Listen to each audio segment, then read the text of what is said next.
नपुंसक विपक्ष, मैं शब्दों पर मेरे गौर करिएगा, नपुंसक विपक्ष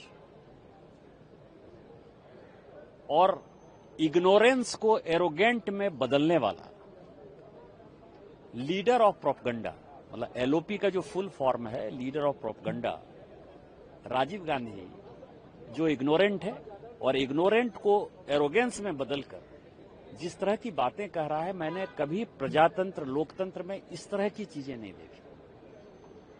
सवाल चाइना का है, ये पूरे दुनिया को पता है कि चीन हमारा पड़ोसी कभी नहीं था।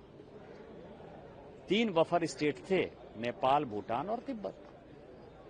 1950 में तिब्बत को मान्यता दे दिया, जो बचा खुचा था वो पंचशील में 1954-55 में दे दिया। जैसे ही तिब्बत को मान्यता दे दिया चीन के साथ, चीन हमारा पड़ोसी हो गया। और 1962 में चाइना युद्ध में सबको पता है कि 38,000 स्क्वायर किलोमीटर जमीन जो है अक्साई चीन का पूरा चीन ने हमसे ले लिया। और उसके बाद 81 में इंदिरा जी जाकर जो है मलाई खाती रही।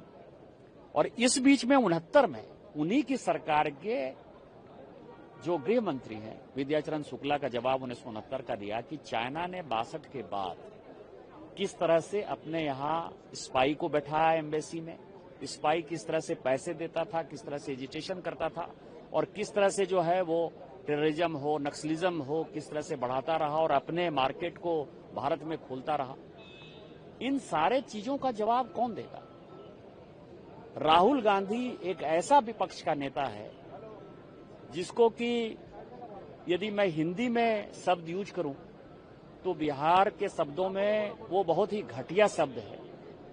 लेकिन किसी जमाने में आपको पता है कि जैसे विशेषरा का नाच हुआ करता था बिहार में, बड़ा फेमस था, तो वो विशेषरा के नाच का जो है बड़ा पात्र है। मतलब जो बिहार को जानते हैं वो उस शब्दों को जानते हैं, मैं उसकी घटियापंथी में नहीं जाना चाहता। आप ये समझिए वो सुप्रीम कोर्ट में माफी मांग चुके हैं चाइना के मुद्दे पर, और आज केवल इसलिए चर्चा नहीं करना चाहते पार्लियामेंट में कि उनको पता है कि उनकी पूरी धुलाई हो जानी है, क्योंकि लीडर ऑफ प्रोपगंडा का जितना प्रोपगंडा है वो सब जो है बाहर आ जाना है। और जो इसकी इग्नोरेंस है, जो अज्ञानता है, और अज्ञानता में जो वो एरोगेंट हो गया है, नहीं होता है कि किसी आदमी को समझदारी है तो इसकी मूर्खता जो सामने आ जाती